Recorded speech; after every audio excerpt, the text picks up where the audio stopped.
After watching this video, you don't have to go through multiple roadmap videos. ये एक video ही काफी होने वाला है. Let's come to the topic. क्या वीडियो का टॉपिक क्या क्या होने वाला है? Some doubts जो कि बहुत सारे बिगिनर्स को होता है. Very important thing. Then the terms you should know. ठीक है, ये कुछ टर्म है आपको जानना ही चाहिए before starting the web dev journey. Then the language selection. Language के बिहाफ पे भी बहुत सारा झमेला होता है. रियल लाइफ में तो होता ही है, बट हाँ, कोडिंग के मामले में भी बहुत सारे झमेला होता है. क्या मैं गो चूज करूं या फिर जावास्क्रिप्ट या फिर क्या. सो ये डाउट रहने वाला है. And finally we have the road map part. आप डायरेक्ट चाहे तो वो वाला सेक्शन में डायरेक्ट जंप कर सकते हैं, बट मैं रिकमेंड नहीं करूंगा. मैं चाहूंगा कि आप पूरा वीडियो देखें ताकि आपको एक बेटर अंडरस्टैंडिंग हो. ठीक है, so let's go to the first topic. Okay, so doubts क्या क्या रहने वाले हैं. First doubt, what is the impact of AI on web development. So AI का इम्पैक्ट अगर बोले, एक बहुत बड़ा इम्पैक्ट आया है. जैसे कि सबको पता ही है, आपका अगर कोई ऐसा दोस्त है जो कि जिसको कोडिंग के बारे में कुछ पता ही नहीं है, उसको वो तो डायरेक्ट बोल देगा कि हाँ एआई से ही पूरा कोड हो रहा है, सब कुछ हो रहा है. बट हाँ, एआई से अच्छा खासा कोड हो रहा है, बट ऐसा भी नहीं कि पूरा कोड ही हो रहा है. देखो चीज है, एआई बहुत जो रिपीटेटिव टास्क है या फिर ऐसा जो इजी टास्क होता है वो सब कर दे रहा है. एंड समटाइम्स बहुत हार्ड टास्क भी है वो कर दे रहा है. बट एआई का प्रॉब्लम है हेलुसिनेट करना. ऐसा भी टाइम आता है जब मैं काम करता हूँ एंड एआई को बोलता हूँ ये चीज फिक्स कर, बट वो 3-4 आइट्रेशन हो जाता है फिर भी वो फिक्स नहीं कर पाता. तो एआई का इम्पैक्ट है, बहुत ज़्यादा आया है, बट इसका मतलब ये नहीं कि डायरेक्ट वेब डेवलपमेंट का करियर ही खत्म हो गया. ठीक है, ये चीज़ दिमाग में रखना. Then the second thing is what is the impact of AI on founders. तो फाउंडर्स के ऊपर क्या है. फाउंडर्स ये बहुत फनी एक चीज़ है, बट हाँ ये चीज़ थोड़ा सा सीरियस भी है. जो फाउंडर्स है वो सब एआई के पीछे एकदम पागल है. अगर आप बड़ी एमएनसी में, बड़ा एमएनसी में अगर नहीं जा पाए, अगर छोटा मोटा कंपनी में घुस रहे हो, या फिर आप देखो हर कोई नहीं दे सकता बड़ा कंपनी में. अगर छोटा मोटा कंपनी में भी जा रहे हो या फिर बड़ा कंपनी भी होगा, फाउंडर्स एआई के पीछे पूरा पागल है. वो डायरेक्ट आपको बोलेंगे कि काम डायरेक्ट एआई से करवाओ, एआई से करवाओ. एंड ऐसा भी हो सकता है आप पूरा दिन एआई से ही काम करवा रहे हो, खुद कुछ काम नहीं कर रहे हो. ठीक है, ये एक ऐसा लग सकता है कि हाँ पैसा तो मिल रहा है, ठीक है, बट इसका एक प्रॉब्लम भी है, बताता हूँ. Then what are the negative effect of using AI. देखो एआई का एक नेगेटिव इम्पैक्ट ये मुझे लगता है कि आप पूरा टास्क एआई से ही करवा रहे हो. एंड आप एक बार जब एआई से टास्क करवाना चालू करते हो ना, आपको एक आदत लग जाता है कि एआई से ही काम करवाने का. तो आप खुद से काम करने का आदत वो आप भूल जाते हो. उसके साथ साथ बहुत सारा कोडिंग अगर आप बहुत टाइम से एआई से करवा रहे हो, थोड़ा सा भूल जा सकते हो. ठीक है, एंड कुछ इम्प्रूव नहीं कर सकते. चलो मैं एक एग्जांपल देता हूँ. पहले क्या होता था, कोई अगर एक जॉब में ज्वाइन करता था तो वो काम करते करते उसका एक्सपीरियंस हो जाता था. एंड क्यों एक्सपीरियंस हो जाता था, वो टास्क करता था, प्रॉब्लम सॉल्व करता था, एरर सॉल्व करता था. बट अब क्या हो रहा है, सब काम एआई ही कर दे रहा है. इसकी वजह से तुमको वो लर्निंग नहीं मिलेगा. अगर वो कंपनी तुमको स्पेसिफिकली बोल रहा है कि एआई से ही काम करना है कंपनी है, हाँ ऐसा भी होता है. ठीक है, जो है ये एक नेगेटिव साइड है. तो क्या क्या पॉइंट है. हाँ, कोडिंग भूल जाना. कोडिंग मतलब एंटायरली नहीं, बहुत सारा चीज़ें जो है आप थोड़ा थोड़ा करके भूल सकते हो, क्योंकि आप उतना वो उसको यूज़ नहीं कर रहे. उसके बाद आप कुछ नया नहीं सीखते क्योंकि एआई से ही काम हो रहा है. उसके बाद ज़्यादातर चीज़ एआई से ही हो रहा है, तो आपको दिमाग में उतना लोड देने का ज़रूरत नहीं पड़ता, सो दैट आप कुछ ज़्यादा सीख नहीं पा रहे, या फिर सीख भी रहे हो तो वो दिमाग में नहीं रहेगा. ठीक है, why should we learn web dev. ठीक है, तो ये 2026 है, एआई से हो रहा है वेब डेवलपमेंट, फिर भी क्यों ज़रूरत है. देखो वो सिर्फ हो रहा है, बट ये चीज़ है वेबसाइट को होस्ट करना, ये करना वो करना, बट सिर्फ इतना ही पार्ट नहीं है. वेबसाइट अभी भी एआई पूरी नहीं कर रहा. आपको वो देखना पड़ेगा कि वो ठीक से काम कर रहा है नहीं. उसके बाद उसको ऑप्टिमाइज करना. एआई कोड लिखता है बट उसके साथ आता है बहुत सारा बग, तो आपको बग फिक्स करना पड़ेगा. अगर मतलब कर रहे हो तो एआई से खूब सावधानी से काम करना पड़ेगा. एंड वो सब पैरामीटर्स वो सब चेक करना पड़ेगा. आपको रिस्पॉन्सिबिलिटी एआई नहीं लेकर आपको ही लेना पड़ेगा. ठीक है ना, तो ये सब चीज़ है. ये कुछ डायरेक्ट हार्श तरीके से मैंने बोल दिया, but that's the truth. My take on AI ये जो चीज़ है एआई एंड वेब डेवलपमेंट, देखो मेरा टेक ये है कि अगर आप ऐसा कुछ कंपनी में घुस रहे हो जहाँ पर डायरेक्टली वो आपको बोल रहे हैं कि एआई से ही काम करना है, एआई से है, जो कि अब फाउंडर्स में हो गया है एंड बहुत सारे कंपनियों में है, तो आपको बहुत जो है कुछ दिन बाद ऐसा हो जाएगा, आपको कोडिंग में इंटरेस्ट नहीं रहेगा क्योंकि सब काम एआई से हो रहा है। अब ये क्यों बता रहा हूँ, मैं अपना खुद का मार्केट खराब क्यों कर रहा हूँ? मैं अगर ये नहीं बताता तो मैं आराम से जो सीरीज लाने वाला उसमें व्यूअर ला सकता था। ऑल तो समझ सकता हूँ कि बहुत कम व्यूअर्स है, बट मैं क्यों बता रहा हूँ हार्श ट्रूथ, क्योंकि ये आपको फेस करना पड़ेगा। तो इसको कैसे टैकल करें कि आप अच्छे से थोड़ा सा हाई लेवल थोड़ा सा ज़्यादा सीख लो।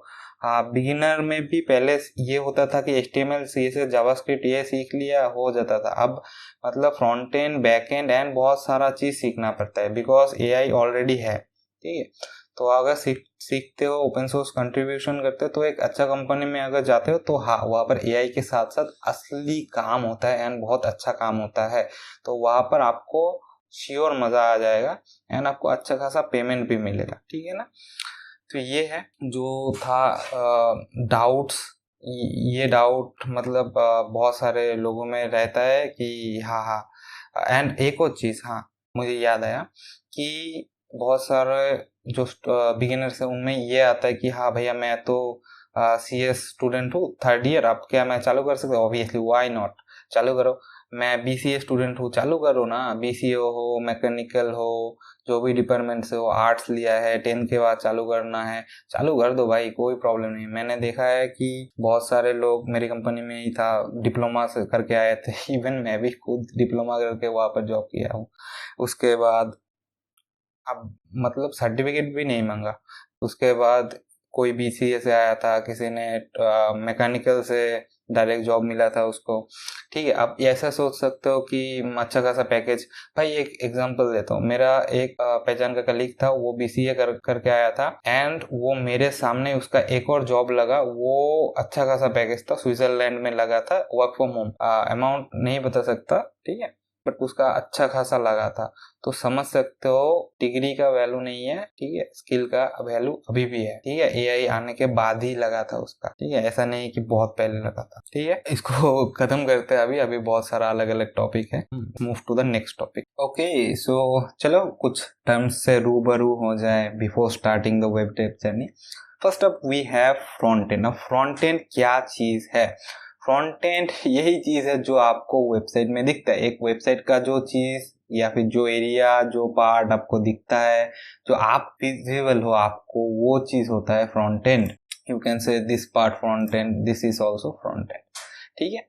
अब फ्रंट एंड तो हो गया, बैक एंड क्या चीज है? अच्छा, बैक एंड है जो कोड आप वो एडमिन या फिर वो कंपनी नहीं चाहता कि आप जानो, आप देखो। जैसे एक एग्जांपल दूं, एक रेस्टोरेंट है, जो एग्जांपल, ये एग्जांपल भर भर के आपको हर जगह में मिल जाएगा, मैं भी वही यूज कर रहा हूँ क्योंकि ये बहुत सारी चीज को एक्सप्लेन कर देता है। समझो कि एक रेस्टोरेंट है एंड वहाँ पर आपको डाइनिंग प्लेस में अगर आप बैठे हो, ठीक है, तो वो है फ्रंट एंड है। जो भी सुंदर मतलब डिजाइन विजाइन आर्किटेक्चर दिख रहा है, मतलब तो वो सब फ्रंट एंड हुआ, ठीक है। अब क्या हुआ, आप बैक एंड किसको बोलोगे? वो जो किचन है उसको आप बैक एंड समझ सकते हो। वहां पर कैसे वो कुक कर रहे हैं या फिर कैसे वो चीज बना रहे हैं वो आपको नहीं पता होता है। आप बोलते हो, वो फिर वो बना के ले आते हैं, मतलब बनाते हैं, फिर वेटर आके आपको दे देता है, ठीक है। तो वो जो बना रहे हैं वो सब प्रोसेस आपको नहीं दिखता, बट वो एक रिस्पॉन्स दे देते हैं। तो वो जो पीछे चीज हो रहा है वो मतलब ये पे, तो वो है बैकएंड, ठीक है। तो किचन में को अगर हम बैकएंड समझ ले तो खाने से थोड़ा हटके अब वेबसाइट पे आता है। तो ये जब हम समझो कि साइन इन रिक्वेस्ट पे क्लिक कर रहे हैं तो ये एक सर्वर पे जा रहा है, ठीक है, या फिर टू बी स्पेसिफिक एक बैकएंड पे रिक्वेस्ट वो जा रहा है, ठीक है। तो वहाँ पर जाके प्रोसेस होगा कि हाँ इसको लॉग इन करना है, आप क्या करूँ। वो अगर कुछ देखेगा तो बोलेगा हाँ हाँ लॉग इन करने दो, या फिर अगर ऑथेंटिकेटेड हो तो फिर ये सब दिखाओ, या फिर ऐड टू कार्ट तब कर सके अगर वो लॉग इन हो। ये सब जो लॉजिक होता है ये सब बैक एंड में हैंडल होता है।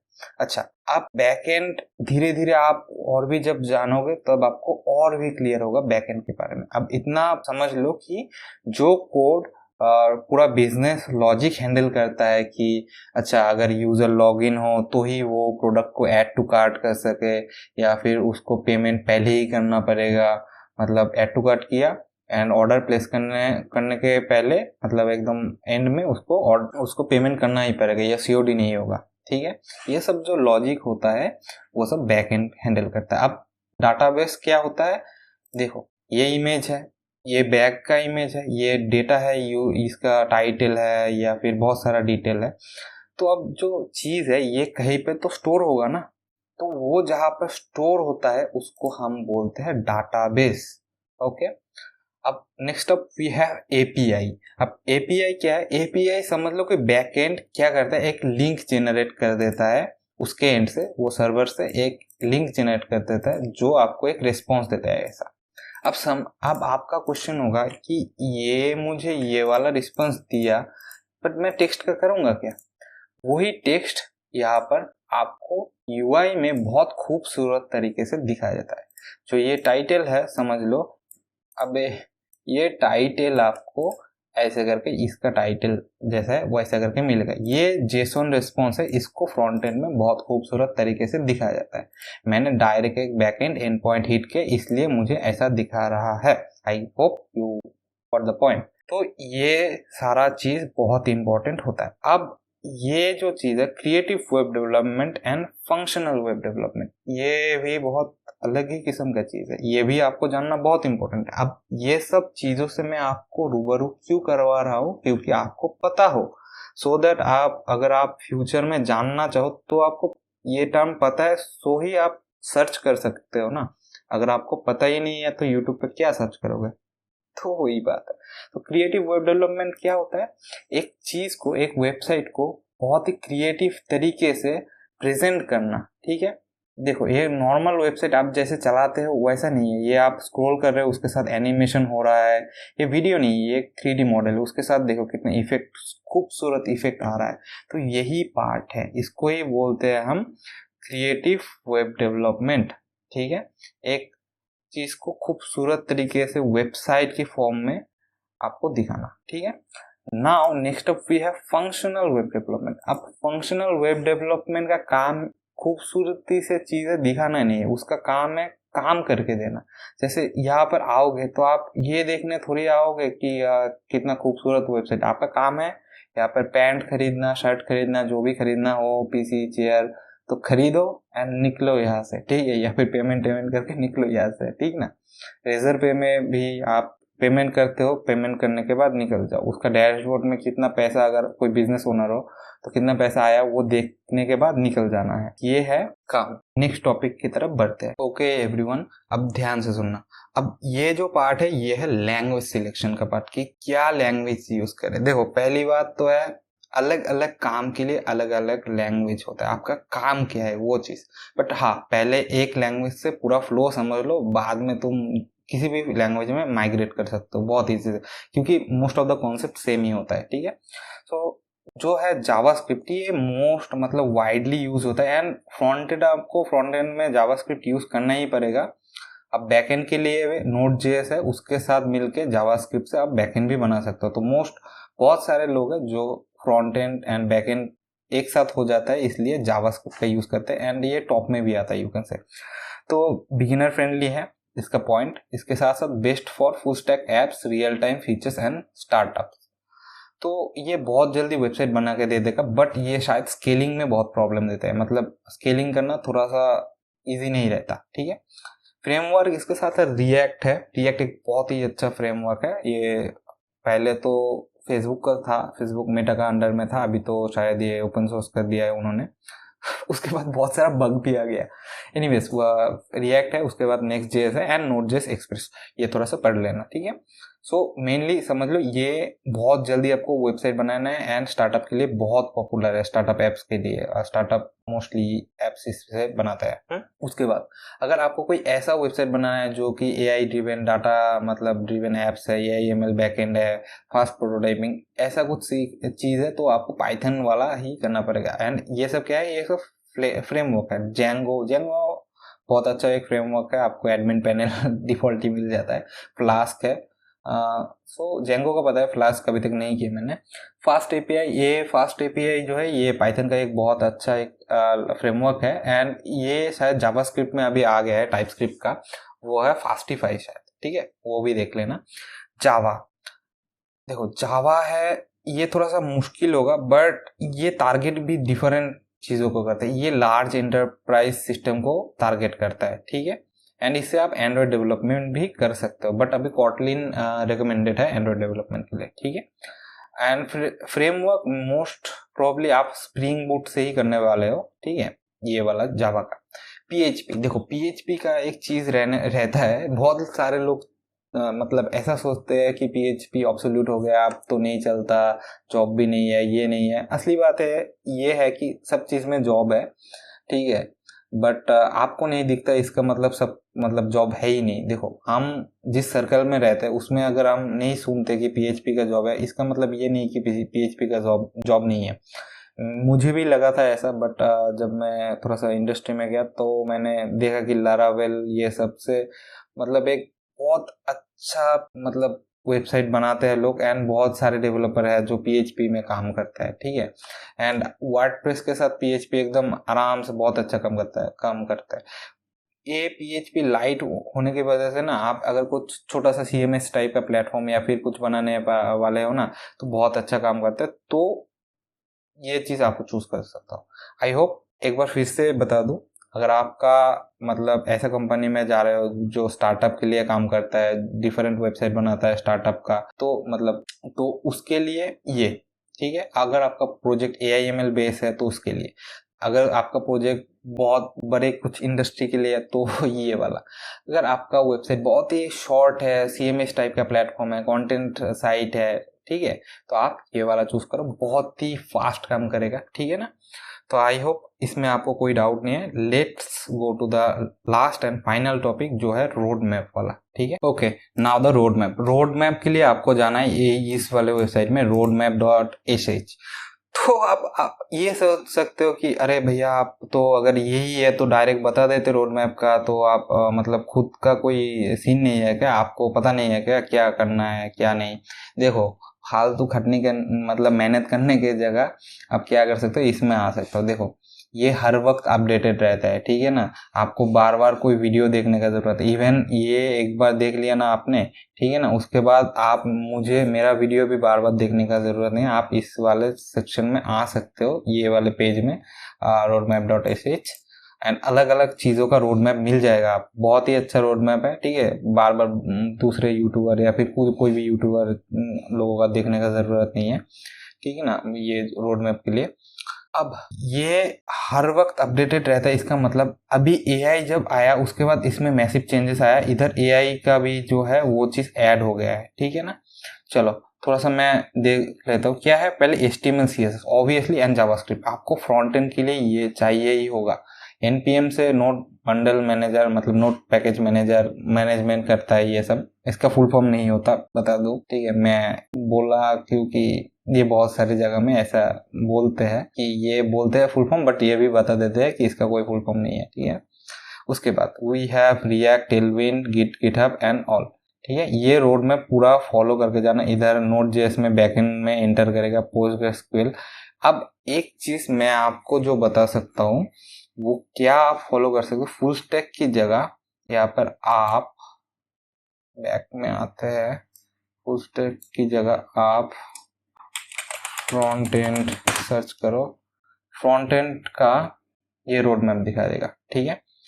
ये पहले फॉलो करो, ठीक है। फ्रंट एंड में इंटरनेट कैसे काम करता है, HTML CSS JavaScript, version control, GitHub. देखो यहाँ पे टॉपिक है, गिट से कर सकते हो, गिटहब, एंड गिटहब के जगह पे आप गिटलैब से भी कर सकते हो, बट उतना ज़रूरत नहीं होगा। तो यहाँ पर इन चारों में से कोई एक चूज करो, अगर चारों यूज करते हो तो वो तो बहुत ही अच्छा है, ठीक है ना। ये एक एक टॉपिक करके आप एक्सप्लोर करो। अगर टॉपिक को फर्दर आपको उसके बारे में जानना है, क्लिक कर दो, यहाँ पर मिल जाएगा, रिसोर्स भी शायद मिल जाएगा, ठीक है ना। या फिर वो टॉपिक सिर्फ देख के यूट्यूब में सर्च मार दो, किसी का ना किसी का तो वीडियो मिल जाएगा। ऐसा करके करते रहो, आपको कोर्सेज भी लेने का ज़रूरत नहीं पड़ेगा। उसके बाद आपको बैकएंड का जानना है, यहाँ पर क्लिक कर दो, बैकएंड का भी मिल जाएगा। ठीक है, ये जो चीज़ है ना, ये एक बार देख लो। एक बार देखने के बाद अगर आप एक बार एक जॉब में घुस गए सीखने का बाद, पूरा full stack front end back and and सब, उसके बाद आपको खुद पता लग जाएगा कैसे आपको नया चीज़ सीखना है ना सीखना है। ठीक है, बट एकदम बिगिनर हो आप कोर्स भी ले सकते हो, बहुत अच्छा एक ऑप्शन है। अगर आपके पास पैसा है तो कोर्स लोगे तो आपका टाइम बच जाएगा। ठीक है ना, एक अच्छा सा क्रिएटर का कोर्स ले सकते हो। ठीक है, तो आई गेस रोड मैप का मैंने बता दिया, तो ये वाला फॉलो कर लेना। ठीक है, सभी है भाई, मतलब देखो लैंग्वेज यहाँ से जो कोई एक चूज करना। गो जो लैंग्वेज है ना वो मतलब बैकएंड के लिए बहुत पॉपुलर हो रहा है अभी, शायद ये गूगल का तरफ से है गो लैंग्वेज। ठीक है ना, एंड रस्ट भी अभी, रस्ट का हो गया, रस्ट भी अभी बहुत पॉपुलर हो रहा है, मतलब ये बहुत ही हार्ड है। ठीक है ना, एनीवेज यही था रोड मैप का, ज़्यादा वीडियो लंबा नहीं करते। जाओ फॉलो करो एंड सीखते रहो। Bye bye.